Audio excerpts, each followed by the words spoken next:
नमस्ते। आज का हमारा टॉपिक है वर्क एंड एनर्जी।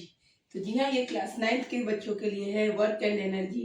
और इसको चलिए फटाफट समझते हैं कि आज के चैप्टर में क्या है, वर्क एंड एनर्जी के चैप्टर में क्या है। तो इसमें सबसे पहले हम देखेंगे, आज के जो वीडियो में है हमको देखना है वर्क डन।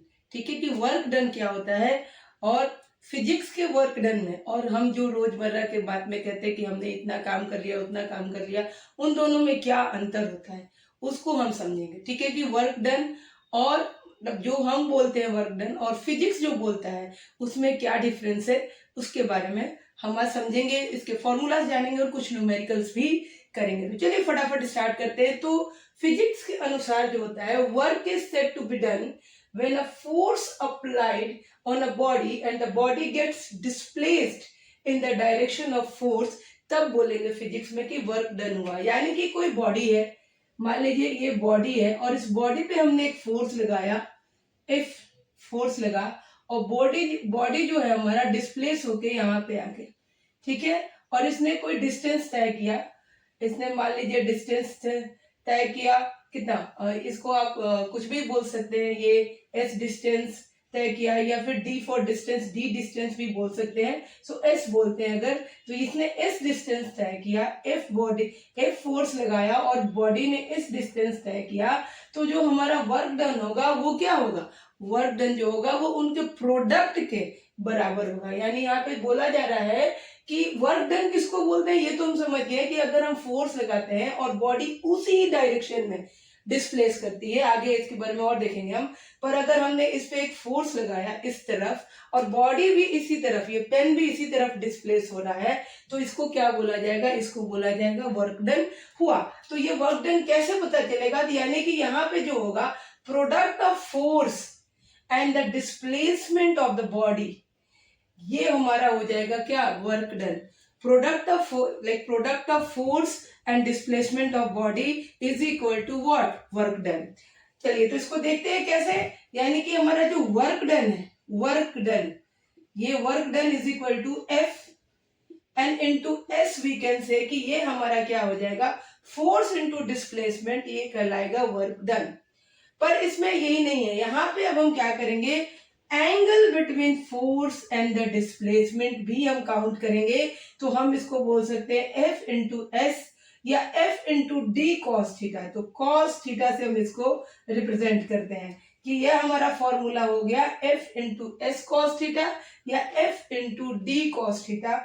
ये कहीं पे एस कॉस थीटा और कहीं पे डी कॉस थीटा, यानी डिस्टेंस को डी से डिनोट किया जाता है। तो एफ एस कॉस थीटा या एफ डी कॉस थीटा से हम इसको रिप्रेजेंट करेंगे, जो कि यही जो थीटा है यही वैल्यू डिटरमाइन करता है वर्क डन का, कि वर्क डन किस तरह का हो रहा है, पॉजिटिव, नेगेटिव या जीरो हो रहा है, किस तरह का हो रहा है, इसको हम आगे समझेंगे और जानेंगे। तो ये हमारा फॉर्मूला हो गया वर्क डन का, कि क्या है ये, कि अगर हमने किसी बॉडी पे फोर्स लगाया और बॉडी उसी डायरेक्शन में डिस्प्लेस हुआ, तब हम क्या बोलेंगे, वर्क डन हुआ। अब मान लीजिए कोई मैं इस पेन को लेके यहाँ पे खड़ी हूँ और मैं बहुत देर तक खड़ी हूँ, मेरे हाथ में क्या होने लगेगा, पेन होने लगेगा। ठीक है, और मैं बोलूँगी मैंने तो बहुत ज्यादा काम कर लिया, मैं थक गई, मेरा हाथ भी पेन कर रहा है, मेरे हैंड में भी पेन हो रहा है, पर फिजिक्स के अनुसार इसमें कोई भी वर्क डन नहीं हो रहा है। क्यों, क्योंकि भले मैं यहाँ पे थोड़ा फोर्स अप्लाई करके इसको यहाँ पे रखे हुई हूँ, बट इस बॉडी में कोई भी डिस्प्लेसमेंट नहीं हो रहा है। तो जब बॉडी में डिस्प्लेसमेंट नहीं होगा, यानी एस की वैल्यू हमारी जीरो हो जाएगी, तो हमारा वर्क डन भी क्या हो जाएगा, जीरो हो जाएगा। ठीक है, अगर कोई बच्चा है जो वॉल को पुश कर रहा है बहुत तेजी से, पर वॉल तो अपने जगह से डिस्प्लेस नहीं हो रहा है, बट बच्चा अपनी पूरी ताकत लगा के उस वॉल को पुश कर रहा है, तो भी यहाँ पे क्योंकि वॉल का डिस्प्लेसमेंट नहीं हुआ, तो हम क्या बोलेंगे कि हमने कोई वर्क डन नहीं किया, यहाँ पे कोई भी वर्क डन नहीं हुआ। उसी तरह से मान लीजिए कोई बहुत हैवी लगेज लेके खड़ा है, ठीक है, एक ही जगह पे खड़ा है और बोले कि भाई मैं थक गया क्योंकि मैं तो बहुत ज्यादा बोझ लेके खड़ा हूं, तो क्या होगा, इसमें वर्क डन हुआ नहीं, फिजिक्स बोलेगा कि इसमें भी वर्क डन नहीं हुआ। तो वर्क डन के लिए सबसे पहले क्या जरूरी है, फोर्स जरूरी है, और फोर्स के साथ क्या जरूरी है, डिस्प्लेसमेंट जरूरी है। तो फोर्स और डिस्प्लेसमेंट होना चाहिए, तभी ये कंडीशंस है कि कैसे वर्क डन हुआ या नहीं हुआ किन बातों पे निर्भर करता है, तो 3 बातों पे निर्भर करेगा। एक तो फोर्स पे, दूसरा डिस्प्लेसमेंट पे, और तीसरा जो है इस एंगल पे जो कि फोर्स और डिस्प्लेसमेंट के बीच में होगा। इसी एंगल से डिटरमाइन होगा कि वर्क डन हुआ है कि वर्क डन नहीं हुआ है। चलिए इसको फिर और अच्छे से डिटेल में हम समझते हैं। Conditions for work to be done, क्या क्या कंडीशन अभी हमने डिस्कस कर ही लिया है। तो एक तो होना चाहिए कि a force must be applied, कोई बॉडी है इसके ऊपर फोर्स जरूर अप्लाई होना है। अगर अप्लाई नहीं होगा तो फिर वर्क डन कैसे होगा। कोई भी काम करने के लिए हमें फोर्स तो अप्लाई करना ही होगा। तो कोई भी बॉडी है उसके ऊपर फोर्स जरूर अप्लाई होना है, अप्लाई करना है। Then the body must be displace, force apply करने के बाद बॉडी का डिस्प्लेसमेंट भी जरूरी है। अगर मैं इस वॉल को पुश कर रही हूँ बट इस वॉल का डिस्प्लेसमेंट नहीं हो रहा है, then the work done is 0। तो इसलिए the body must be displace, body का डिस्प्लेसमेंट जरूरी है। And the displacement should have some component in the direction of force, और जो हम फोर्स लगा रहे हैं और उसके जो डिस्प्लेसमेंट हो रहा है उसका एक डायरेक्शन होना चाहिए, और वो भी किसके तरफ होना चाहिए, फोर्स की, फोर्स के डायरेक्शन में उसका डिस्प्लेसमेंट होना चाहिए। तो ये 3 कंडीशन है जिससे हमारा क्या होगा, वर्क डन होगा। तो फोर्स हमने लगाया और डिस्प्लेसमेंट हमारा एस हुआ, तो हम बोलेंगे कि हमारा वर्क डन हुआ। और कितना हुआ, तो W is equal to F into S cos theta. ठीक है, ये हमारा डिस्प्लेसमेंट हुआ। ठीक है, अब इसमें एस, ये जो कॉस थीटा है इसको भी हम समझेंगे अभी। अगर हमने ये फोर्स यहाँ पे अप्लाई किया और ये बॉडी यहाँ मूव कर रहा है, तो 3 कंडीशन होते हैं इस थीटा के। थीटा के 3 कंडीशन होंगे जिसको आपको लर्न करना है।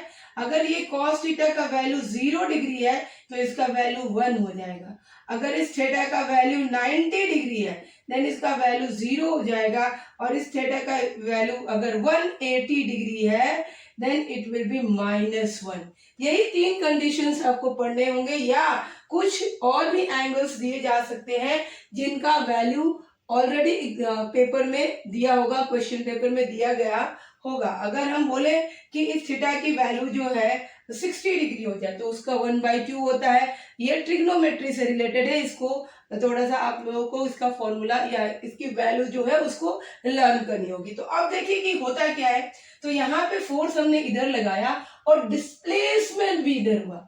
फोर्स इधर लगा और डिस्प्लेस भी इधर ही हो रहा है, यानी कि यहाँ पे क्या कौन सा डिग्री बन रहा है, तो यहाँ पे जो थीटा है उसका वैल्यू 0 डिग्री आ रहा है। तो यहाँ पे मान लीजिए हमने 5 न्यूटन का फोर्स लगाया और यहाँ पे 5 मीटर का डिस्प्लेसमेंट हुआ, तो हमारा वर्क डन क्या हो जाएगा, तो फोर्स हमारा वर्क डन जो है W is equal to F into S cos theta है। तो हम एफ की जगह पे अगर यहाँ पे 5 न्यूटन लिखते हैं एंड मल्टीप्लाई 5 मीटर लिखते हैं एंड कॉस थीटा का वैल्यू 0 है, कॉस थीटा का वैल्यू 0 है, तो 0 का वैल्यू क्या है, यहाँ पे 1 है, यानी कि मल्टीप्लाई 1 करते हैं then it will be 25 joule. Okay, ये हमारा क्या हो जाएगा, 25 जूल। तो जी हाँ, इसका ऐसा ही वर्क डन का ऐसा ही यूनिट होता है जूल। अभी उसको भी डिस्कस करेंगे। उसी तरह से हम और भी कंडीशंस देखते हैं कि कब यहाँ पे 90 डिग्री और कब यहाँ पे 180 डिग्री। तो हमने देखा अभी कि अगर यहाँ पे बॉडी है और इसको यहाँ से फोर्स लगाया और इसका डिस्प्लेसमेंट भी इसी डायरेक्शन में हुआ, तो यहाँ पे थीटा की वैल्यू क्या हो गई, 0 डिग्री हो गई और हमने वर्क डन कैलकुलेट कर लिया। पर अब क्या है, दूसरा कंडीशन ये है कि अगर कोई, मान लीजिए कोई कुली है या कोई ये पुली है जिसने कोई लगेज लिया हुआ है सर पे और ये इस तरफ क्या कर रहा है, मूव कर रहा है। ठीक है, तो इसमें देखिए कि क्या है कि यहाँ पे जो ये हमारा क्या है, बॉडी है, और इस बॉडी पे फोर्स कहाँ लग रहा है, फोर्स लग रहा है ऊपर के डायरेक्शन में, फोर्स यहाँ लग रहा है और हमारा बॉडी डिस्प्लेस किधर हो रहा है, तो डिस्प्लेसमेंट जो हो रहा है वो इस डायरेक्शन में हो रहा है। तो यहाँ पे जो एंगल बनेगा वो एंगल कितना बनेगा, यहाँ पे जो एंगल बनेगा वो एंगल बनेगा 90 डिग्री। तो यहाँ पे 90 डिग्री का एंगल बन रहा है, तो हमारा वर्क डन कितना हो जाएगा। तो चलिए फटाफट इसको देखते हैं। 90 डिग्री का वैल्यू 0 होता है तो वर्क डन भी 0 होगा। तो तो मान लीजिए यहाँ पे हमारा 5 न्यूटन का फोर्स लगा है और इधर भी 5 मीटर का डिस्प्लेसमेंट हुआ, थीटा हमारी 90 डिग्री है, तो W is equal to F into S cos theta will right, then यहाँ पे 5 newton into 5 metre and into 0 that will become 0, यानी कि वर्क डन क्या हो गया, 0 हो गया। इस कंडीशन में वर्क डन 0 होगा कब, जबकि जो हमारा डिस्प्लेसमेंट और फोर्स का एंगल होगा वो 90 डिग्री होगा, तो वर्क डन 0 हो जाएगा। ठीक है। अब एक तीसरी कंडीशन ये है कि यहाँ पे मान लीजिए किसी चीज को हम आगे अपनी तरफ खींच रहे हैं, मान लीजिए कि कोई आदमी है जो अपने डॉग को कुत्ते को बाहर घुमाने के लिए ले जाता है और वो उसको अपनी तरफ इस तरफ से खींचता है और पर वो कुत्ता जो है, वो डॉग जो है, वो अपने आप को इस तरफ खींचता है, यानी फोर्स का डायरेक्शन हमारा इधर लग रहा है और डिस्प्लेसमेंट का डायरेक्शन हमारा इधर है। तो यहाँ पे जो एंगल बनेगा वो थीटा हमारा कितना बनेगा, 180 डिग्री बनेगा। ठीक है, 180 डिग्री बनेगा। तो इस कंडीशन में क्या होगा, इस कंडीशन में वर्क डन हमारा नेगेटिव हो जाएगा। तो उसको भी देखते हैं कि अगर यहाँ पे हमने वही फोर्स लगाते हैं 5 न्यूटन का और 5 मीटर का डिस्प्लेसमेंट बट अपोजिट डायरेक्शन में हो रहा है, तो हमारा वर्क डन फिर से क्या हो जाएगा, तो 5 newton, yes 5 newton into 5 metre into क्या हो गया, -1, क्योंकि 180 का वैल्यू क्या होता है, cos 180 का वैल्यू होता है -1, so work done is equal to -25 joule. ये क्या हो जाएगा हमारा, -25 जूल।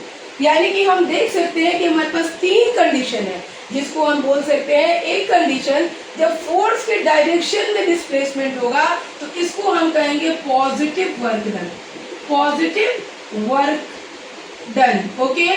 और अगर हम फोर्स हॉरिजॉन्टल या वर्टिकल जहां भी लगा रहे हो और डिस्प्लेसमेंट और फोर्स के बीच का एंगल जो होगा वो 90 डिग्री होगा, तो इसको हम बोलेंगे 0 वर्क।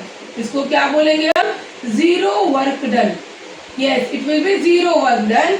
और अगर फोर्स के अपोजिट डायरेक्शन में डिस्प्लेसमेंट होगा तो इसको हम बोलेंगे नेगेटिव वर्क डन। ये हमारा क्या हो जाएगा, नेगेटिव वर्क डन हो जाएगा। तो ये 3 कंडीशन है और इन 3 कंडीशन से ही क्वेश्चंस आएंगे। इसमें भले ही लाइक अभी मैंने ये जो एग्जांपल दिया कि इसमें जो कूली है वो लगेज लेके सीधा चल रहा है, पर हम दिखा सकते हैं अगर उसी डायरेक्शन में चलेगा, उसी डायरेक्शन में, तो पॉजिटिव वर्क डन है, 90 डिग्री का एंगल बना रहा है, तो ये 0 वर्क है। और अपोजिट डायरेक्शन में है तो ये हमारा नेगेटिव वर्क डन है। और कोई when a force of 1 Newton is applied and the body displaced, a force of 1 Newton is applied on a body, so we can write here on a body, and the body displaced by 1 meter, then and the body is displaced by 1 meter, then work done is said to be, the work done is said to be 1 joule।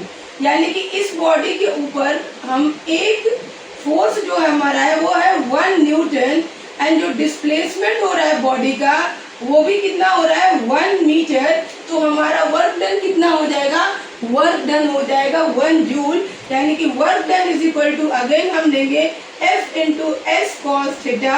Yes, तो F हमारा कितना है, 1 Newton है and कितना displacement हुआ, तो 1 metre हुआ। Cos theta का वैल्यू 1 है तो मल्टीप्लाई 1 कर सकते हैं, देन हमारा वर्क डन कितना हो जाएगा, 1 जूल। तो 1 न्यूटन मीटर पहले हम लिखेंगे, 1 newton metre which is equal to 1 joule. Yes, that will be equal to 1 joule. So this is the SI unit of what? Work done. This is the SI unit of work done. Work done का SI unit क्या हो गया, joule हो गया। और पूछा जा सकता है कि define 1 joule. So we can write this definition and we can prove by this कि इस तरह से हम बता सकते हैं कि हमारा वर्क डन कितना हुआ, 1 जूल हुआ। और चलिए एक या दो एग्जाम्पल भी देखते हैं, कुछ एक या दो न्यूमेरिकल्स भी हम लोग करते हैं। तो हमारे सामने 2 क्वेश्चन हैं, इसको हम करते हैं। पहला क्वेश्चन है, force of 200 newton is required to lift a body vertically, ऊपर, लाइक एक फोर्स से हम बॉडी को ऊपर की ओर उठाते हैं, ठीक है, vertically upward through 2 metre, calculate work done. तो यहाँ पे हमारा जो फोर्स है इसी डायरेक्शन में फोर्स कितना है हमारा 200 न्यूटन है, और जो बॉडी का डिस्प्लेसमेंट है यानी डी, तो डी भी हमारा इसी डायरेक्शन में है। डी कितना है हमारा, डी या एस लिखेंगे हम, एस कितना है हमारा 2 मीटर है, यस। तो हमारा वर्क डन क्या होगा, इस बात को समझना है। ऐसा नहीं कि अगर इसमें दिया है कि बॉडी को ऊपर उठाया गया तो हम सीधे क्या 90 डिग्री करके जीरो वर्क डन कर दें, ये गलत होगा, क्योंकि यहाँ पे फोर्स भी ऊपर ही लग रहा है और डिस्प्लेसमेंट भी कहाँ हो रहा है, ऊपर ही हो रहा है। देन हमारा जो वर्क डन होगा वो क्या होगा, F into S cos theta, और यहाँ पे कॉस थीटा की वैल्यू कितनी है, तो यहाँ पे कॉस थीटा की वैल्यू हमारी 0 डिग्री है, ठीक है। तो हमारा वर्क डन कितना हो गया, यानी कि 200 newton multiply 2 metre and into 1 we can say, then work done would be what, यहाँ पे 400 जूल, क्या हो जाएगा ये 400 जूल हो जाएगा, ठीक है। तो ये हमारा हो गया क्या वर्क डन, ये 400 जूल हमारा वर्क डन हो गया। दूसरा क्वेश्चन है, मुझे विश्वास है कि सबको ये समझ में आ रहा होगा। A man lifts a suitcase of mass 50 kg, कितना 50 kg का मास है, फ्रॉम द ग्राउंड, यानी ग्राउंड से एक सूटकेस को ऊपर उठाया जाता है और पूछा जा रहा है and puts in on his head. अब ये कोई मैन है और उसने सूटकेस उठाया और सूटकेस उठा के अपने सर के ऊपर रख लिया, ठीक है, on his head, calculate the work done. और इसका मास जो है, मास कितना दिया हुआ है 50 kg दिया हुआ है, ठीक है, 50 kg, यानी यहाँ पे तो फोर्स दिया नहीं गया है, और पर हम देख सकते हैं कि डिस्प्लेसमेंट कितना हुआ, तो यही के अनुसार यहाँ पे ground on his head, man lift a suitcase of mass 50 kg from the ground and put it on his head. तो यहाँ का डिस्टेंस मैंने छोड़ दिया है, डिस्टेंस यहाँ पे दिया हुआ है कि ये करीब करीब 1 मीटर का डिस्टेंस उठाता है, ऊपर रखता है, यस 1 मीटर का डिस्टेंस अगर है तो हमारा वर्क डन क्या हो जाएगा, अगर बात किया जाए तो मास हमारा 50 kg है, तो सबसे पहले हमें फोर्स निकालना होगा। यहाँ पे फोर्स नहीं दिया हुआ है, तो फोर्स निकालने के लिए पिछले चैप्टर में हमने पढ़ा हुआ है कि फोर्स इज इक्वल टू होता है m इंटू ए। बॉडी अगर मूव कर रही है उसके अंदर कुछ एक्सेलरेशन होगा, तो m इंटू ए लेते हैं। यहाँ बॉडी वर्टिकली अपवर्ड मूव कर रही है, तो यहाँ पे a की जगह हम क्या लेंगे, g लेंगे।